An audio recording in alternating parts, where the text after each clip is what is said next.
ব্যাপার হচ্ছিল একটা যুদ্ধকালীন অবস্থার মধ্যে আমরা আছি। সারা বিশ্ব তাদের তেলের দাম অ্যাডজাস্ট করেছে, এমনকি আমেরিকাও $5 বাড়িয়ে দিচ্ছে। তো সেইখানে আমরা বাংলাদেশে গত এই যে যুদ্ধ লাগার পর থেকে আমরা যে ইম্পোর্ট করে যে আমরা যে স্টক তৈরি করেছি তার যে দাম পড়েছে সেই দামের থেকে নিচে আমরা এখন প্রাইস অ্যাডজাস্টমেন্ট করছি। এটা করতে বাধ্য হয়েছি আমরা, কেননা এটা বৈদেশিক মুদ্রাতে কিনতে হয় এবং সেটা যাতে কিছু বেরিয়ে আমরা স্বর্ণীয় লেভেলে থাকতে পারি সেই ব্যবস্থা করেছি। ধন্যবাদ। এখনো ভর্তুকি কত দিতে হচ্ছে? আপনি বললেন যে নিচে সমন্বয় করেছি, তাহলে এখনো কেমন ভর্তুকি দিতে হচ্ছে? ভর্তুকি এখনো আছে। ইফ ইউ ওয়ান্ট অ্যাকুরেট হিসাব তাহলে আমার মন্ত্রণালয়ে যে বসে ওখান থেকে হিসাব নিয়ে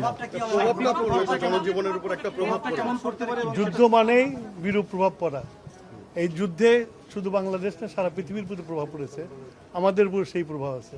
ধন্যবাদ।